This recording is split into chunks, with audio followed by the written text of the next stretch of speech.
কোন নারীকে আমরা ক্ষমতার চেয়ারে দেখতে চাই? 2 নাম্বার কথা, ঠান্ডা মাথায় বলছি, ঠান্ডা মাথায় শুনবেন। আমরা এমন এক পুরুষকে প্রধানমন্ত্রী হিসেবে দেখতে চাই, আমার দেশের প্রধানমন্ত্রী চাইলে সংসদে দাঁড়িয়ে দেশের পক্ষে যেমন বক্তব্য দিবে,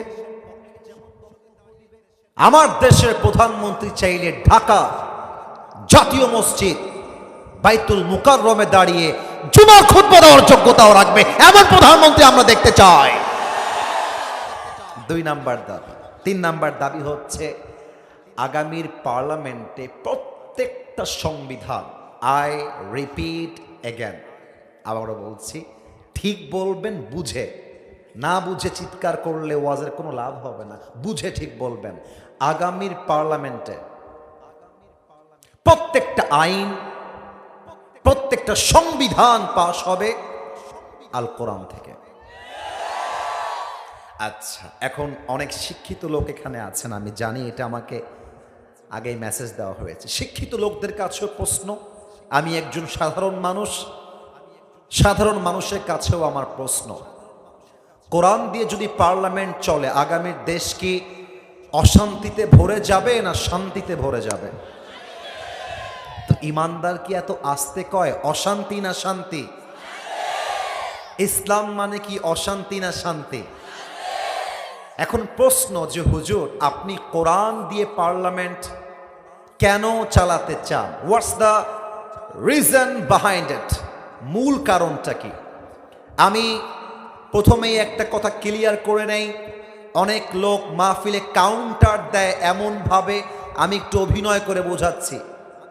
হুজুর, হুজুর রাজনীতি বাদ দেন, হুজুর কোরআন দিয়ে বলেন, হুজুর রাজনীতি বাদ দেন। এই বেটা, রাজনীতি কি আউট অফ ইসলাম নাকি?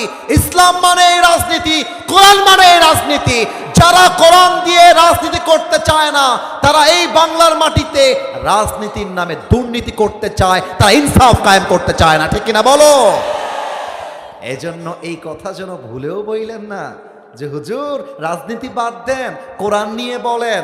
বুঝতে হবে, যারা বলবে ইসলামে রাজনীতি নেই, তাদের উপরে ফিটফাট, ভেতরে পুরোটাই সদরঘাট। কোরআনে পার্লামেন্ট কেন? আমরা কোরআনের পার্লামেন্ট কেন চাই? 1 নাম্বার কারণ, যদি পার্লামেন্টে কোরআন যায়, বাংলাদেশে ইনসাফ তথা জাস্টিস কায়েম করা সম্ভব হবে। মানুষের বানানো আইন দিয়ে, ব্রিটিশ ল দিয়ে, আব্রাহাম লিঙ্কনের গণতন্ত্র দিয়ে বাংলার মাটি সহ পুরো পৃথিবীতে কোথাও ইনসাফ কায়েম করা সম্ভব নয়। কথা ভুল বললাম না ঠিক বললাম বলেন? আচ্ছা, কোরআন কি বলছে খেয়াল করবেন, আমি তেলাওয়াত করছি।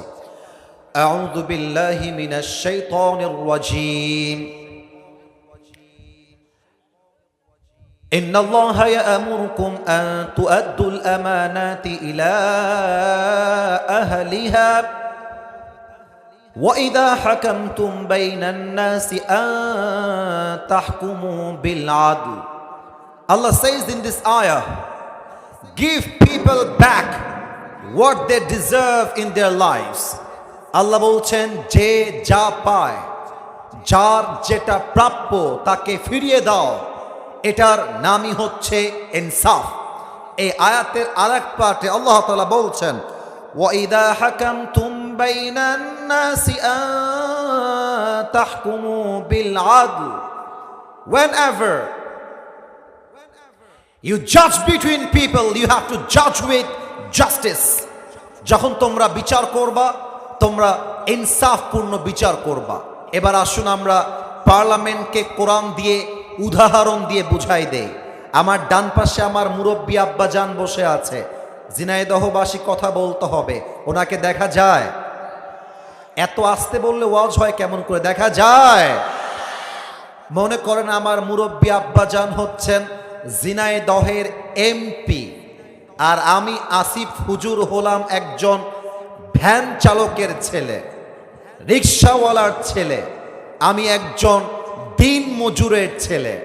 ইনসাফ মানে হলো এমপির ছেলে যখন অন্যায় করবে, রিক্সাওয়ালার ছেলে যখন অন্যায় করবে, রিকশাওয়ালার ছেলের যেই বিচার হবে, এমপির ছেলের সেই বিচার হবে।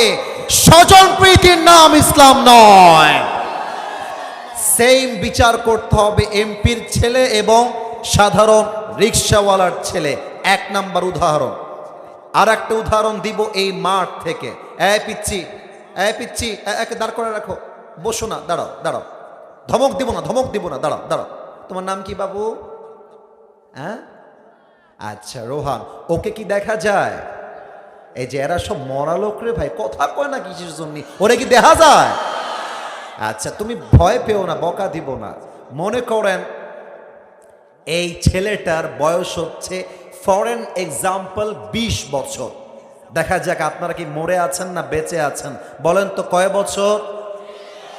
আর একটু জোরে চাই, কয় বছর? আমি যখন ওয়াজ করে নেমে যাচ্ছি, ঠিক ওই গেটের কাছে গিয়ে এই ছেলেটা আমাকে আটকে দিয়েছে।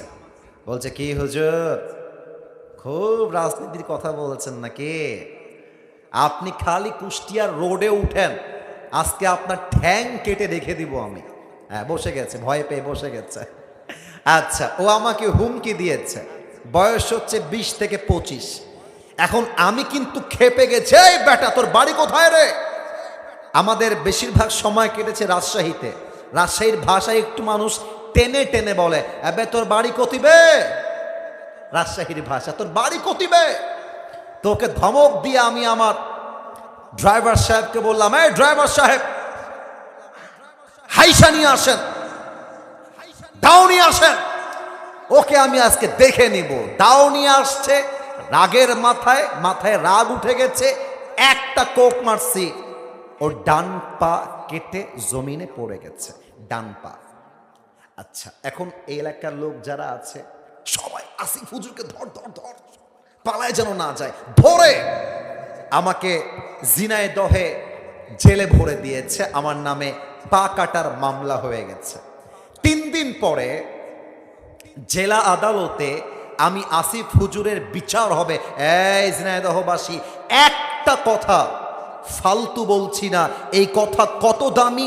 After 2 minutes you will realise this. Just আমাকে 2টা মিনিট সময় দেন। জেলা আদালতে আমাকে ডাকা হলো। আমি জজ কোর্টের ভেতরে একদম আসামির মঞ্চে দাঁড়িয়ে গিয়েছি। দাঁড়িয়ে আমাকে জজ সাহেব বলছে, আসিফ হুজুর, আপনি লোকটা দেখতে সুন্দর, জামা কাপড়ও সুন্দর, বাট লোকটা আপনি সুবিধান না।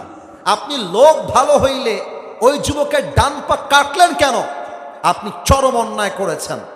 আপনাকে আমি বাংলাদেশের আইন অনুযায়ী, ব্রিটিশ যেই আইন আছে, আমি আপনার জন্য বিচার করলাম 5 বছরের জেল আর 1 লাখ টাকা জরিমানা।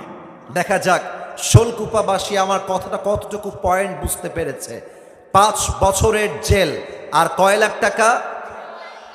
রেকর্ড হচ্ছে মিডিয়ায়, আওয়াজ যেন আসতে না হয়। প্রমাণ করতে হবে এই ঝিনাইদহের মাটি এটা ইসলামের ঘাঁটি, ঠিক কিনা বলো? আবারও বলছি, 5 বছরের জেল, কয় লাখ টাকা? এখন একটা বিচার কি জাস্টিস পূর্ণ হলো কিনা, ইনসাফ পূর্ণ হলো কিনা বুঝার জন্য দাড়িপাল্লা নিয়ে আসেন। দাড়িপাল্লার ডান দিকে যুবকের ডান পা যে কেটে দিয়েছি ওইটা রাখেন, আর দাড়িপাল্লার বাম দিকে আসিফ হুজুরের বিচার হিসেবে 5 বছরের জেল, 1 লাখ টাকা জরিমানা দাড়িপাল্লার বাম দিকে রাখেন। And now I would like to check your brain. দেখতে চাই ব্রেনটা আপনাদের কাজ করছে কিনা। দাড়িপাল্লার ডান দিকে কাটা ডান পা, দাড়িপাল্লার বাম দিকে 5 বছরের জেল, 1 লাখ টাকা জরিমানা। আপনি কিয়ামত পর্যন্ত যদি দাড়িপাল্লা ধরে টান দেন, দুইটা কি সমান সমান হবে? এত আস্তে বললে শোনা যায় না, হবে? আমি বললাম 20 বছরের জেল, 2 লাখ টাকা জরিমানা, আবার টান দেন, সমান সমান হবে? সমান সমান করতে হলে আল্লাহর জমিনে আল্লাহর কোরআন দিয়ে বিধান কায়েম করতে হবে। কেমন করে?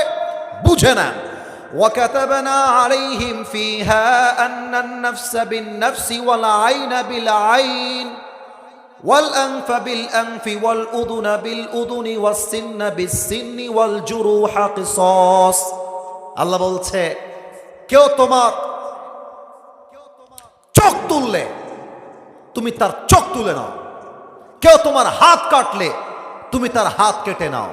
চোখের বদলে চোখ, নাকের বদলে নাক, হাতের বদলে হাত, পায়ের বদলে পা, জানের বদলে জান, এটার নামই ইসলাম, এটার নামই কোরআন। কথা ঠিক আছে কিনা বলেন সবাই? এবার কোরআনটা দিয়ে সংবিধান কায়েম করেন। আদালতে জজ সাহেব বলবেন যেহেতু আপনি তার ডান পা কেটে দিয়েছেন, এই পুলিশ আসিফ হুজুরকে নিয়ে যাও, ওনারও তোমরা ডান পা কেটে দাও। এবার দাড়িপাল্লা নিয়ে আসেন, দাড়িপাল্লার ডান দিকে আমার ডান পা না দিয়ে ওর ডান পা দেন, আর দাড়িপাল্লার বাম দিকে আমার ডান পা দেন। এবার টান দেন, দেখবেন দুইটা সমান সমান হয়ে গেছে। ওয়ামান হাকামা বিহি আদালা, এই কোরআন দিয়ে যে বিচার করবে সেই ইনসাফ কায়েম করতে পারবে। অতএব ইনসাফের বাংলাদেশ চাইলে আগামী পার্লামেন্টে কোরআনের দরকারটা আছে না নাই? দুই নাম্বার কথা বলেই মূল তাফসিরে ফিরে যাব।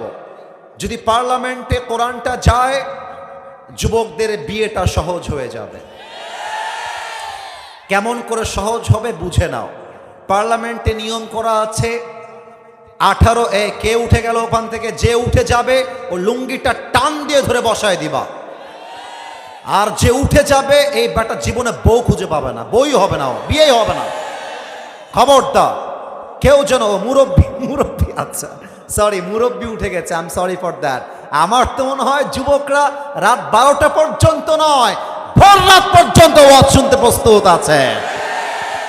পার্লামেন্টে নিয়ম করা আছে 18 বছর আগে নাকি কোনো মেয়ে বিয়ে করতে পারবে না।